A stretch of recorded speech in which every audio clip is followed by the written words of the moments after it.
Hello everyone and welcome to the coding branch. Today we're going to be getting into HTML forms. Forms are used to collect user input and data through a number of ways we'll be getting into. When you're writing a full stack web application, forms will be used to post data to your database. But we're sticking to pure HTML in this video, so we'll keep it simple. If you watched my previous video on the most common tags in HTML, you'll probably remember that you should start with a form tag.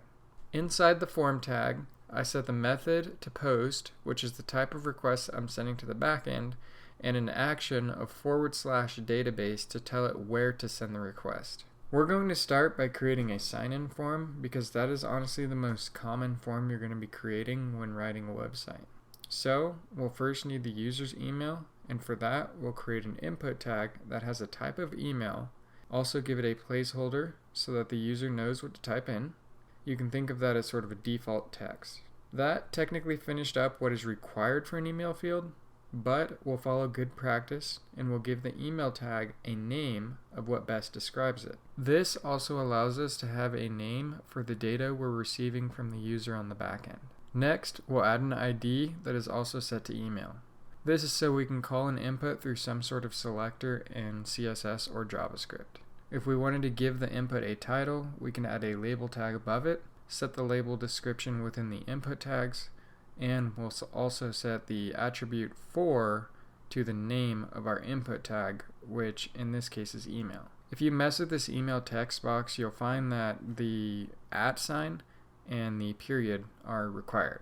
That's what makes the email tag unique. Next, we'll need to add a username field, but to keep things styled correctly, I'll add a break tag before the next input.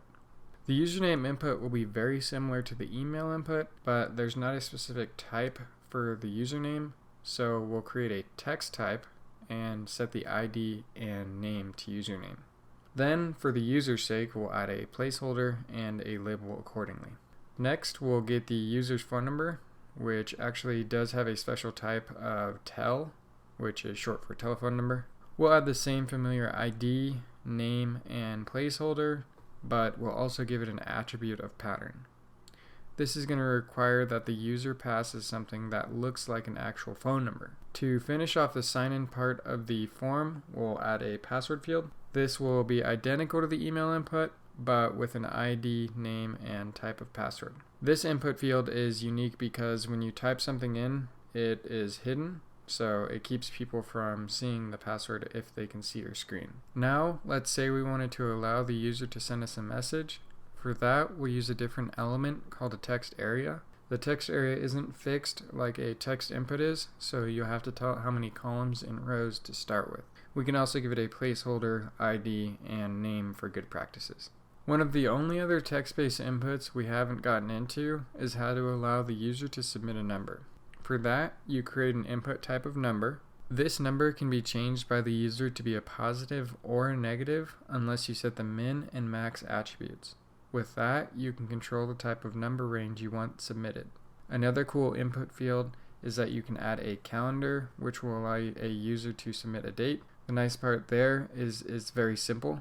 Just add an input element with an ID, name, and type of date.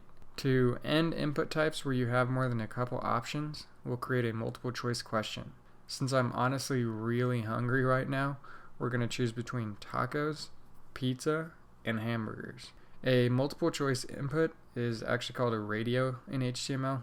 So we'll create an input tag and pass the type attribute of radio. If you save at this point and leave it there, a user can click on all the options, and this would honestly be detrimental to their health. So in order to limit them, we'll group the radio inputs by giving them all the same name. We'll also give them an ID that best describes them. These, though, cannot be the same because an ID selector is required to be unique. If you want to add a selector that is reusable, we'll add a class name to all of these that is the same as our name, which is multi-choice. This will honestly make styling with CSS a lot easier. Now we'll add the last user input field by creating a checkbox. I'm sure you'll remember these from all the newsletters you've avoided on the internet. They allow the user to answer a yes or no question. After that, we'll cap our form off with a submission button. Just simply add a button element and the type of submit. If we had a database on the back end, this submit function would actually submit our form data, but since we don't, you'll see it just refreshes the page. For now, if you'd like to stop refreshing the page, you can add a type of button instead of submit. Just keep in mind that you won't be submitting your form when the type isn't submit. That about wraps it up for forms in HTML, so if you have any questions, let me know in the comments down below. If you enjoy this type of shorthanded content, leave a like on the video, and don't forget to subscribe on the way out.